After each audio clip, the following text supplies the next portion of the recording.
All things a million. All things a million. All things a million. Tune in, tap in, ride with me on this journey of all things. Check it. Hey y'all, welcome or welcome back to the All Things a Million podcast. I am your host, A Million Minds, and this is episode 4, All Things 2025. And just a disclaimer, y'all, All Things 2025 is actually a 5-part series where I will be sharing 25 lessons I've learned this year. And I know y'all might be thinking, what has happened this year where you've been able to extract 25 lessons from just this year alone? But I promise y'all, we're going to break it down. We're going to break it down. And yes, I actually have learned 25 lessons, actually 25 plus lessons from just this year. But like I said, y'all, we're going to break it down and y'all stay tuned. And I also want to say happy new moon in Sagittarius, Sag supremacy all day, and happy and joyous birthday to all the Sags out there. And if you didn't know, your girl just celebrated 25 trips around the sun. You get the theme here. 25 is giving a whole lot of 25. You know what I'm saying? But me and my trio sisters and I get the grammar correct, girl. But my trio sisters and I, man, when I tell y'all we partied down, we boogied down this season. We're all Sagittarius, by the way. And when I tell you this season owes me nothing but a nap, but we've been having a time, okay? Great energy, great experiences, and great music. And it ain't over. Sag season ain't over yet. We got a couple more days, you know what I'm saying? Capricorns and Aquarius, we know y'all coming, but wait your turn. You know what I'm saying? Wait your turn. But now, speaking of music, the album of the week goes to, drum roll, please. Somebody cue a drum roll. But it's like no other than Light Years by the legendary Nasir Jones, aka Nas. Now, if you didn't know, Lightyear by Nas is actually a joint album with him and DJ Premier. And when I say I loved it, I am a Nas fan. I grew up listening to him, and I believe the first song I heard by him was If I Ruled the World by him and Lauryn Hill, the Lauryn Hill. But needless to say, the album is great. And I don't know if folks expected Nas to rap on a drill beat or a trap beat or make a song you can shake ass to, but that's just not what you gonna get when you listen to Nas. That's just not what you gonna get. You gonna get the storytelling and the bars and the old school beats and stuff like that. And he gonna eat every time. You know what I'm saying? And I love it when the old heads or the old cats or whatever you want to call them, when they show reverence. Like when I tell you this album gave me what I needed, you know what I'm saying? And I see a lot of the backlash or like people, like the negative people being like, oh, well, I ain't gonna say negative people, but people having negative opinions about the album because of the beats. You know what I'm saying? And I get it, you know what I'm saying, especially in the climate that we're in now, you know what I'm saying? Especially when Atlanta music first started coming on the scene, like it shifted hip hop, you know what I'm saying? It shifted, you know what I'm saying? People wanna get on the trends and listen to the fast-paced beats and stuff like that, and anything you can do a dance to or shake some ass to, you know what I'm saying? I get it, but it ain't nothing like that old school hip-hop. The old school hip-hop does it for me every time, especially Nas. Now, second listen, because I ain't gonna hold you. At this point, I've been listening to it a couple times. You know what I'm saying? But I'll first listen. My Life is Real, Writers, Bouquet, and Sons were my favorites off this album. So, if you love real rap, please check out Light Years by Nas. Oh, wait. Bouquet. Let's get into that, because when I tell you I have a special place in my heart for female rappers, like I truly do. Not only because my mom used to rap, and I grew up listening to female rappers and stuff like that, like Queen Latifah, MC Light, Brad, Moni Love, you know what I'm saying, and the list goes on and on. Oh, and I'm also a female rapper myself. You know what I'm saying? So I always love it when we get shown love. You know what I'm saying? And I manifest that Nas will be mentioning me in one of his songs as one of the greats. You know what I'm saying? Just putting it out there. You know what I'm saying? Mark my words. Mark my words. But yes, y'all should definitely check out Light Years, and tell me in the comments below what y'all think of it, what y'all favorites were, you know what I'm saying? Engage, engage, engage.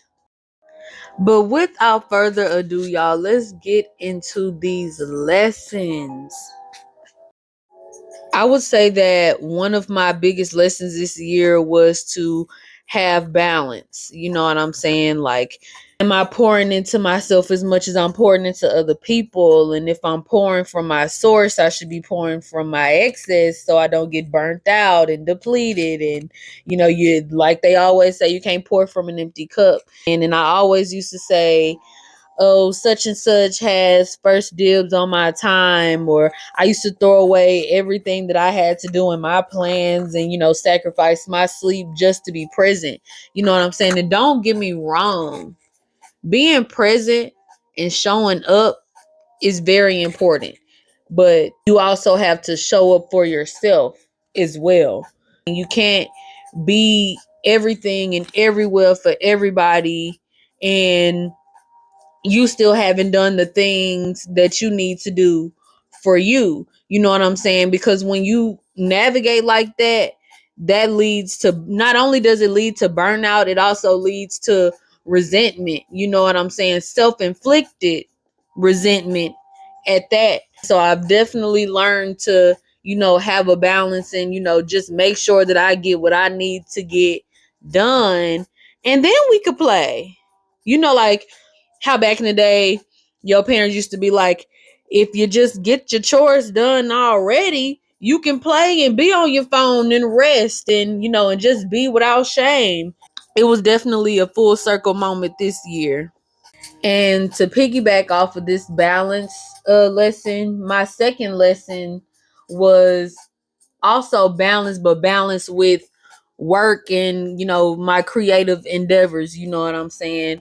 Because I soon realized that when I'm doing my creative endeavors, like when I'm singing, when I'm writing, when I'm rapping, when I'm painting, or when I'm just doing content creation or drawing or coloring or even cooking, I don't complain as much about work. And it really kind of like shifted my mindset, because it's like, okay, this job is, not only is this job carrying you, it's also funding your dreams, or at least it should be funding your dreams. Like, you need to be working with a purpose until your purpose work is making enough money for you to not have to work a 9 to 5. You know what I'm saying? And don't get me wrong, working a 9 to 5, there's nothing wrong with that. But for me personally, I don't want to be working until I'm 65. I don't want to be working until I'm too old to use my retirement. You know what I'm saying? Like, I'm trying to retire myself early and with wellness and with ease, so I can have a better quality of life and enjoy life. You know what I'm saying? And I ain't gonna hold you. Maybe it's the Sagittarius in me, but I don't like being told what to do. When you are at your job and you have a goal, you have goals, you know what I'm saying? You got to do what you got to do until you can do what you want to do. But definitely having that balance, like, okay, I'm working and doing overtime and stuff like that. I need to make the time to color or do my podcast like I said I was going to do, or like I say I'm going to do. You know what I'm saying? I need to, cook, meal prep. And not only is that self-care, but it's also balance. Another lesson I learned this year was to keep certain things to myself. I know that I'm an oversharer because I love to talk and inspire and pour into people and share insight in my experiences and, receive insight. This year has taught me to keep my innermost thoughts and my dreams and my aspirations and, my traditions and, my favorite meals and, my comfort shows and stuff like that, to keep those things to myself. And it's not like in a negative way. I need something for me to do in my me time, you know what I'm saying? Because I do share a lot, you know. I just realized that it's very important for me to, have those things, those practices, those comfort shows, that playlist or that favorite restaurant or something like that. Like, those are things that I can do that center me, that remind me of me. Like, I'm about to overshare. um One thing that I like to do in my me time is I like to watch battle rap. You know what I'm saying? I like to, look at hip hop documentaries and stuff like that. And it's not something like, oh, nobody else can do, you know what I'm saying? But those things remind me of me. Or like my favorite comfort foods, like, my rosemary garlic pizza or my tacos, or, and as somebody whose love language is, sharing and like, especially like knowledge and like experiences, like I just love talking, I guess you can say, words of affirmation and stuff like that, and just wanting to bond and, be communal. You know what I'm saying? It's important for me to have something just for me. And honestly, this lesson really hit me hard after my breakup, and I was, going through the feels and emotions and stuff like that, and I found myself having to, reclaim certain things, like reclaim like my pizza Fridays, and reclaim like my morning smoothies, and like just different things that are me, you know what I'm saying, that remind me of me, my favorite meals, and, songs and playlists and stuff like that. Like, I really had to come back to myself when it came to, my favorite things, you know what I'm saying? Because I am such a sharer, and I'm always like, hey, look at this, or let's watch this together, or let you take a peek into my world, you know what I'm saying? But I just learned to, just keep certain things for myself, and that's okay. It's not selfish, it's self full. Another lesson I learned this year was I do not have to rush, and I do not have to multitask, especially when it comes to my healing. You know what I'm saying? And I feel like oftentimes we get so caught up in the, oh, I have to do this and I have to do that. I have to eat right. I have to work out. I have to get enough sleep. I have to make sure all my things are in the right place. I have to make sure that I'm, watching the news and being politically correct, and, not watching this and not listening to it. Like, I can't do it all. You know what I'm saying? And then especially with the food and the diet, and, if I did, I eat today. Did I eat today? I did. And that's all that matters. And like, I am not a self-improvement project. Like, I can heal. Like, first off, healing is hard.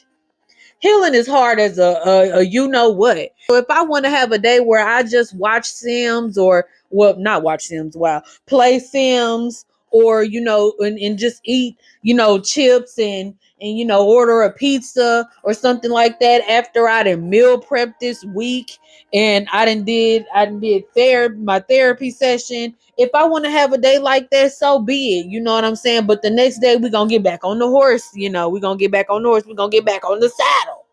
I don't have to be perfect and, on, just all love and light all the time. You know what I'm saying? Like, it's not that serious. It's really not. And, I really had to just be real with myself and be like, you don't have to do, and you definitely don't have to, do things cold turkey. You know what I'm saying? Like, give yourself grace. Like I said, if you didn't meal prep and you didn't ate right, and then you had that slice of pizza, or maybe two, maybe three, maybe four. You know what I'm saying? If you didn't, did some extracurricular activities, you might eat the whole box. But at the end of the day, you gon' detox and you gonna be good. Like, don't stress and don't take things too seriously. Just do what you can, do what you need to do. You know what I'm saying? And if you fall off, you fall off, but get back on.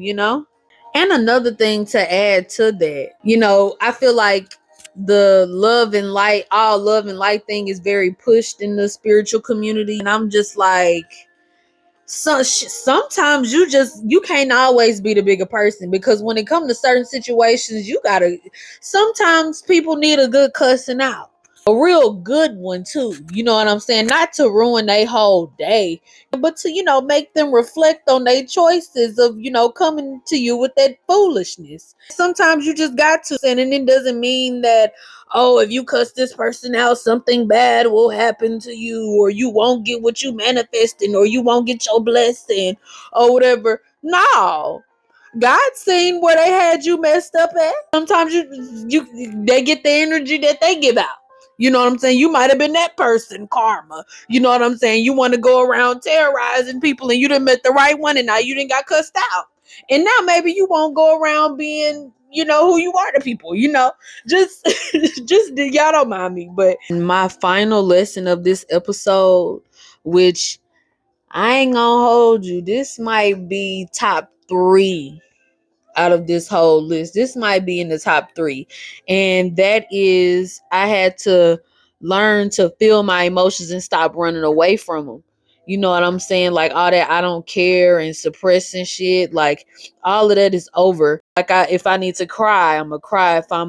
If I need to scream, I'm gonna scream. And I ain't gonna hold y'all. The first thing I did when I went through my breakup, I went straight to the internet, and not in the telling all my business type of way. Like, I was researching like everything from like heartbreak and grief, and in the physical symptoms and the mental symptoms and the spirituality aspect of it. And I was researching karmic resets and karmic relationships and all of the things. I mean, you would have thought I was in school or something like that to get my doctorate degree in neuroscience, the way I was just going on a deep dive of everything, every single feeling that I felt. And of course, I will share, that experience, later on down the line. But y'all, I was just like, why am I feeling like this?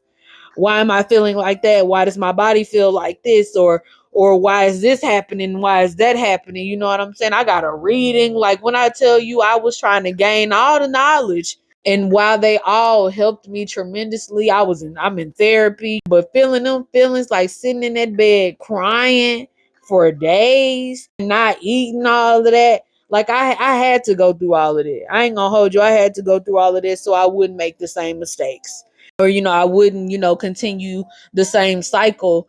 But I had to feel them, and then I ain't gonna hold you, it was hard some days, and I got tired of crying, but I had to release.